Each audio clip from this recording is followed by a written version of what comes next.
HSC 26 batch রাত পোহালে আপনাদের কিন্তু বোর্ড পরীক্ষা শুরু হচ্ছে।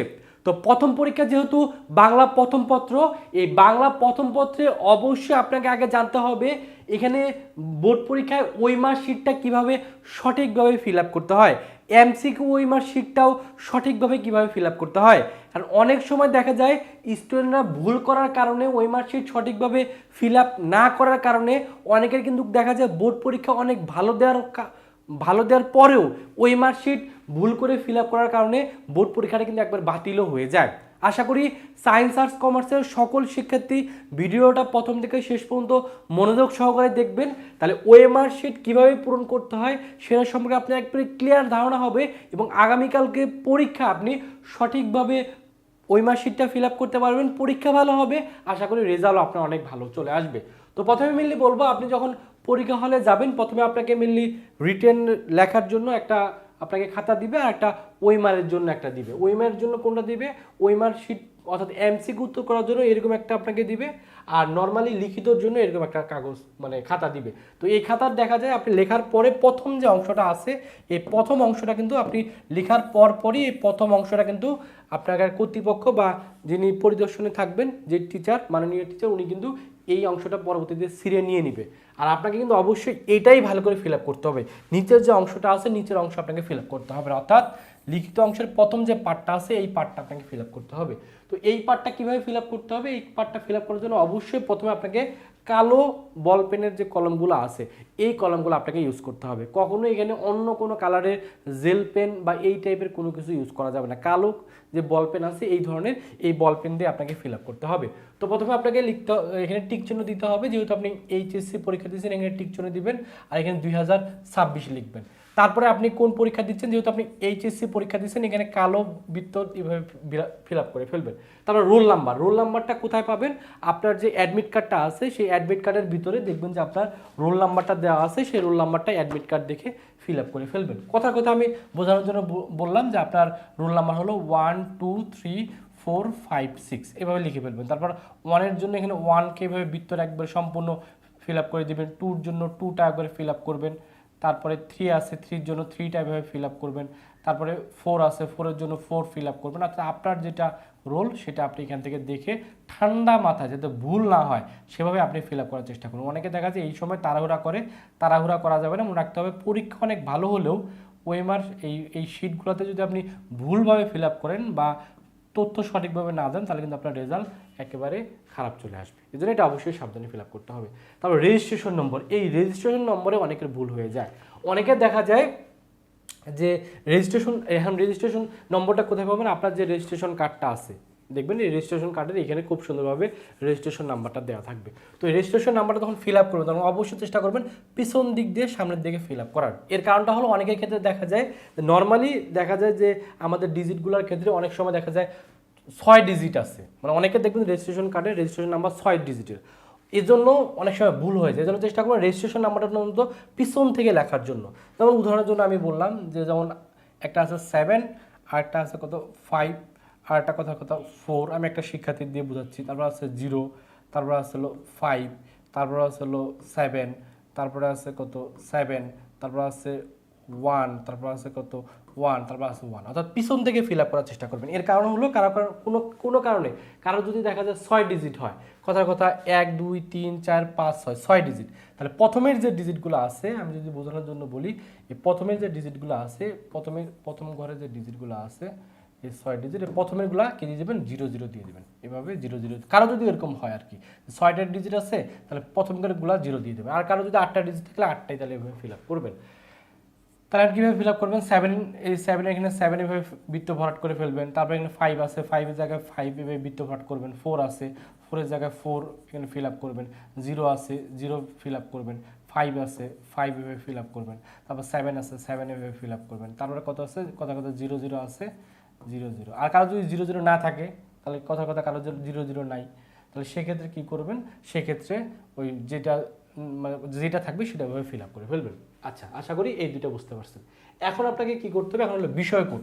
এই বিষয় কোডটা কোথায় পাবেন, এই বিষয় কোডটা কিন্তু পাবেন হলো আপনাদের যে রেজিস্ট্রেশন কার্ডটা দিছে, সেই কলেজ থেকে যে রেজিস্ট্রেশন কার্ডটা দিছে, এই রেজিস্ট্রেশন কার্ডে দেখবেন আপনাদের বিষয় কোডটা দেওয়া আছে। যেমন বাংলা প্রথম পত্রের ক্ষেত্রে দেখবেন বিষয় কোডটা দেওয়া আছে। বিষয় কোডটা কি দেওয়া আছে? বিষয় কোডটা দেওয়া আছে 101 বসায় দিবেন। বিষয় কোড এই রেজিস্ট্রেশন কার্ডের ভিতরে পাবেন। তো এখানে তাহলে ফিল আপ করবেন 1, তারপর হলো 0, তারপর কত 1 এইভাবে দিবেন। ওকে, আচ্ছা। আর এই যে ঘরটা আছে, এই ঘরটা হলো এটা শেষে একবারে লেখা শেষে যখন রিভিশন দিবেন তখন ফিল আপ করবেন। কারণ আপনি কয়টা লুজ নেবেন বা এক্সট্রা আপনি লুজ নেবেন সেটা কিন্তু আপনি জানেন না। কথা আপনি 3টা লুজ নিয়েছেন, তাহলে এখানে লিখবেন 3, 0, 3, 0 দিবেন আর এখানে 3 দিবেন। আপনি যদি 4টা নেন তাহলে এখানে 4 দিবেন। ওকে, আর বাদ বাকি এগুলো যেগুলো আছে সেগুলো যিনি টিচার থাকবেন বা কক্ষ পরিদর্শন থাকবেন তিনি এখানে সিগনেচার করবেন, এখানে হাত দেওয়ার দরকার নেই। তো এটা কিন্তু এইভাবে আপনাকে প্রথম অংশটা ফিল আপ করলে হয়ে যাবে, পরের অংশগুলো কিন্তু আপনাকে আর ফিল আপ করতে হবে না। আর অবশ্যই মাথায় রাখতে হবে এই যে বক্সটা আছে, এই বক্সে কোনো ধরনের কাটাকাটি দাগাদাগি কিন্তু করা যাবে না, বা নিজের বক্সে কোনো ধরনের কাটাকাটি দাগাদাগি করা যাবে না। শুধুমাত্র এই জিনিসগুলোই ঠান্ডা মাথায় কিন্তু আপনাকে ফিল আপ করতে হবে। এখন দেখা গেল অনেক ক্ষেত্রে অনেক একটা ভুল হয়ে যায়। কি ধরনের ভুল? ওয়েমার শিট ফিল আপের ক্ষেত্রে কথা একটা শিক্ষার্থীর রোল হলো 1 2 4 3 7 5 এরকম। তো স্টুডেন্ট দেখা যায় 1-এর জায়গায় 1 ঠিকভাবে লিখছে, কোনো সমস্যা নেই, 2-র জায়গায় 2 ঠিকভাবে লিখছে, কোনো সমস্যা নেই, কিন্তু 4-এর জায়গায় ভুলবশত দেখা যাচ্ছে এই 5-এর এখানে বৃত্তভাগ করে ফেলছে। তো তখন আসলে কি করণীয়? তখন যেটা করণীয়, আপনার কক্ষ পরিদর্শক যে স্যার থাকবে স্যারকে খুব নম্রভাবে আপনাকে স্যারকে বুঝায় বলতে হবে যে স্যার আমি ভুলে এই 4-এর জায়গায় এখানে দেখা যাচ্ছে 4-এর এখানে বৃত্তভাগ না করে 5-এর এখানে করে ফেলছে। তখন কি করণীয়? তো স্যারের কাছে যদি এক্সট্রা খাতা থাকে সাধারণত স্যার খাতা চেঞ্জ করে দিতে পারে। আর না হলে স্যার যেটা করবে বা স্যার সাধারণত যেটা বলে, এই 4-এর এখানে যেহেতু এখানে 4 আছে, স্যারের এখানে বৃত্তটা এভাবে ভরাট করে দিতে বলে, আপনি এভাবে বৃত্তটা ভরাট করে দিবেন। অথবা কক্ষ পরিদর্শক স্যার যে কথাটা বলবে বা যেই ইনস্ট্রাকশনটা দিবে সেই ইনস্ট্রাকশনটা ফলো করবেন। এর কারণটা হলো দেখা যায় কোনো কারণে যদি আপনার এখানে যেহেতু 4 লেখা আছে, সো যেহেতু এই জিনিসটা মেশিন দেখবে, মেশিন এটা রিড করতে পারবে না। রিড করতে যখন পারবে না তখন ম্যানুয়ালি দেখা হবে এখানে আপনি কত লিখছেন। এখানে যেহেতু 4 লিখছেন তখন এটাকে 4 হিসেবে ধরেই মেশিন এটাকে রিড করার চেষ্টা করবে। তবে খুবই সাবধান থাকতে হবে, মানে ভুলটা করা যাবে না। কারণ যখনই ভুল করবেন তখন দেখা যাবে এটা একটা নেগেটিভ একটা ইম্প্যাক্ট কিন্তু আপনার পড়তে পারে। এর জন্য চেষ্টা করুন যেহেতু ভিডিওটা দেখতেছেন অত সাবধান হবেন, কারণ এই জিনিসটা যেহেতু খুবই সেন্সিটিভ, অন্তত 5 মিনিট যা লাগে বা 6 মিনিট 7 মিনিট যে সময়টা লাগে ঠান্ডা মাথায় করুন যাতে ভুলটা না হয়। যেহেতু আমার ভিডিওটা দেখতেছেন আশা করি এই ধরনের ভুল আপনার হবে না। ওকে, সো এটা হলো আপনার প্রথম কাজ। তারপরে যেটা হবে সেটা হলো আপনাকে ওএমআর শিটটাও ফিল আপ করতে হবে। আর কিন্তু মাথায় রাখতে হবে আপনার এমসিকিউ পরীক্ষাটা কিন্তু আগে হবে, তারপরে লিখিত। সো এমসিকিউর ক্ষেত্রে আপনাকে সেমভাবে এখানে রোল নাম্বারটা আপনাকে ফিল আপ করতে হবে, একটু আগে যেভাবে দেখালাম। রেজিস্ট্রেশনটাও সেমভাবে আপনার যে রেজিস্ট্রেশন কার্ডটা আছে সেখান থেকে রেজিস্ট্রেশন নাম্বারটা এখানে লিখে সেমভাবে ফিল আপ করে ফেলবেন। বিশ্বকোডটা সেমভাবে ফিল আপ করবেন। যেটা স্টুডেন্ট সবচেয়ে বেশি ভুল করে সেটা হলো এই সেট কোড। এই সেট কোডটা অনেকে দেখা যায় ফিল আপ করে না, বা সেট কোড ফিল আপ করে আসলেও বাসায় এসে মনে হয় আমি মনে হয় সেট কোড ফিল আপ করিনি। তো এর জন্য প্রতিদিনই পরীক্ষায় আগে সেট কোডটা, যখন আপনাকে কোশ্চেন দিবে এমসিকিউ কোশ্চেন দিবে আগে দেখবেন আপনার সেট কোড কী। কথার কথা ক, তাহলে সেক্ষেত্রে এখানে অবশ্যই চেষ্টা করুন কালো কলম দিয়ে ক লিখবেন, লিখে এখানে কর এখানে এইভাবে বৃত্তটা ভরাট করে ফেলবেন। অনেকে দেখা যায় সেট কোডটা ফিল আপ করে না, এর কারণে ওই সাবজেক্টে ফেল চলে আসে। সো সেট কোড কোনোভাবেই ভুল করা যাবে না। সেট কোডটা কোথায় পাবেন? যখন প্রশ্ন দিবে, এমসিকিউ প্রশ্ন দিবে, সেই এমসিকিউ প্রশ্নের উপরে আপনার দেখা থাকবে সেট কোড কত। হয়তো বা আপনার ক হবে, আপনার পিছনে যে বসবে তার খ হবে, তার পিছনে যে বসবে তার গ হবে, অর্থাৎ এক একজনের সেট কোড এক এক রকমের হবে। তো সেট কোডটা অবশ্যই সঠিকভাবে ফিল আপ করবেন। আর কয়েকটা জিনিস অবশ্যই আপনাকে মাথায় রাখতে হবে, এখানে লেখা আছে খুব সুন্দরভাবে, বৃত্তাকার ঘরগুলো অবশ্যই মানে একবারে স্পষ্টভাবে ফিল আপ করতে হবে, ভাবে ফিল আপ করতে হবে। আর অবশ্যই বল পেন কলম ইউজ করতে হবে, যেটা আমি প্রথমে বললাম, এই বল পেন কলম ইউজ করতে হবে। আর উত্তরপত্রে কোনো ধরনের অবাঞ্ছিত দাগ কাটাকাটি এভাবে করা যাবে না। দেখা যায় অনেকে এমসিকিউর ক্ষেত্রে যেটা করে, যেন এখানে ক লেখছে ভুলে ক জায়গায় ফেলছে, তখন উত্তর খ, তখন কি করে এটা এভাবে কাটা দেয়, কাটা দিয়ে খ এভাবে জায়গা, এই ধরনের ভুল করা যায়। যেটা ভুল সেটা ভুল। আর অনেকে আবার দেখা যায় যে খ উত্তর গ দাগায় ফেলছে, তখন যে গকে ফুটো করে দেয়, ওরকম করা যাবে না। যেটা ভুল সেটাকে আপনাকে বাদ দিয়ে চলে আসতে হবে, সেটা নিয়ে আর টেনশন করার কোনো দরকার নেই। আর অবশ্যই উত্তরপত্রে কোনো ধরনের অবাঞ্ছিত ভাঁজ করা যাবে না। দেখা যায় অনেকে ভাঁজ করে ফেলেন, কোনো ধরনের ভাঁজ করা যাবে না, কারণ এটা কিন্তু মেশিনের ভিতর দিয়ে প্রবেশ করায় খাতাটা কাটবে। সো কোনো ধরনের ভাঁজ টাজ করলে মেশিন কিন্তু প্রপারলি কিন্তু রিড করতে পারবে না। সেট কোড না লিখলে বা বৃত্ত ভরাট না করলে উত্তরপত্র কিন্তু বাতিল হবে। অবশ্যই এই সেট কোডটা কিন্তু সঠিকভাবে আপনাকে ফিল আপ করতে হবে। আর যারা এখন অনেক টেনশনের ভিতরে আছেন, যারা চাচ্ছেন শেষ মুহূর্তে অন্তত বাংলা প্রথম পত্র বা পরবর্তী দ্বিতীয় পত্র আইসিডি গ্রুপ ছাত্রের ভালো একটা সাজেশন আমাদের কাছ থেকে কালেক্ট করা, তারা চাইলে আমাদের সাজেশন কালেক্ট করতে পারেন। আমাদের সাজেশনটা কালেক্ট করার জন্য এই যে নাম্বারটা আছে, এই নাম্বারে ফি হলো মাত্র 499 টাকা। এই 99 টাকা দিয়ে ভর্তি হলে কিন্তু আমাদের কাছ থেকে আপনি সাজেশনটা কালেক্ট করতে পারবেন।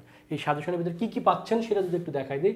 আপনি যদি আমাদের কাছ থেকে সাজেশনটা কালেক্ট করেন তাহলে সেক্ষেত্রে কী কী পাচ্ছেন, যেমন বাংলা প্রথম পত্র, যেহেতু প্রথম পরীক্ষা, বাংলা প্রথম পত্রের জন্য মিলি গদ্যর জন্য অনুধাবনমূলক জ্ঞানমূলক প্রশ্ন এবং উত্তর পাচ্ছেন, পদ্যর জন্য জ্ঞানমূলক এবং অনুধাবন প্রশ্নের উত্তর পাচ্ছেন। কিরকম প্রশ্ন কিরকম উত্তর আপনাকে যদি দেখাই, কথা কথা লাল সালু, আপনি লাল সালুটা থেকে দেন কী ধরনের আমরা কীভাবে আমরা সাজাইছি। লাল সালুর ক্ষেত্রে যেগুলো গুরুত্বপূর্ণ জ্ঞানমূলক আমরা দিয়ে দিছি, যে নিরাগ পড়া শব্দের অর্থ কী, উত্তর এখানে দেওয়া আছে।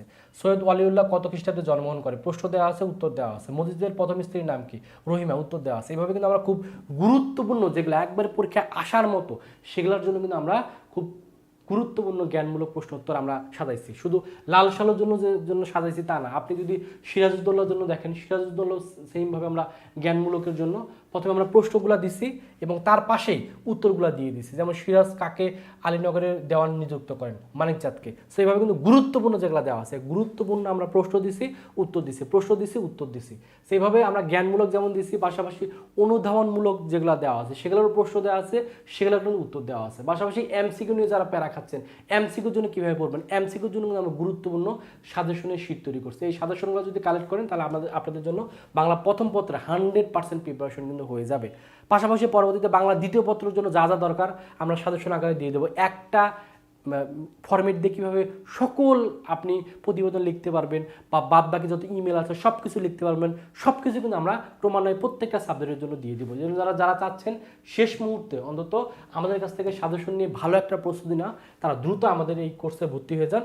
ভর্তি হওয়ার জন্য এই নাম্বারে কোর্স ফি 499 টাকা বিকাশে বা নগদে পাঠিয়ে, এই নাম্বার 899 টাকা বিকাশে বা নগদে পাঠিয়ে এই নাম্বার হোয়াটসঅ্যাপে নক করবেন। নক করলে আশা করি আমরা ভর্তি করে নেব। আর এখানে ভর্তি হলে সকল সাজেশন ফলো করার মাধ্যমে আপনি রেজাল্ট অন্তত A+ নিশ্চিত করার জন্য সম্পূর্ণ প্রস্তুতি বা গাইডলাইন পেয়ে যাবেন। তো যারা ভিডিওটা প্রথম থেকে শেষ পর্যন্ত দেখলে সকলকে অসংখ্য ধন্যবাদ। সকলের জন্য অনেক অনেক দোয়া থাকলো। কালকে পরীক্ষাটা যাতে আপনাদের ভালো হয়, প্রথম পরীক্ষা যাওয়ার আগে অবশ্যই বাবা মার দোয়া নেবেন, আত্মীয় স্বজনের দোয়া নেবেন। পরীক্ষার কেন্দ্রে আগে যাওয়ার চেষ্টা করবেন এবং পরীক্ষা ঠান্ডা মাথায় দেওয়ার চেষ্টা করবেন। আর আজকে রাতে চেষ্টা করবেন খুব দ্রুত ঘুমায় যাওয়ার জন্য। সকালে উঠে নামাজ পড়ে ব্রেনটা মানে একবার ফ্রেশ মাইন্ডে আশা করি পরীক্ষা দিতে যাবেন। পরীক্ষা আপনার ইনশাআল্লাহ ভালো হবে। সকলের জন্য অনেক অনেক দোয়া, অনেক অনেক শুভকামনা। সকলে ভালো থাকবেন, সুস্থ থাকবেন। আল্লাহ হাফেজ।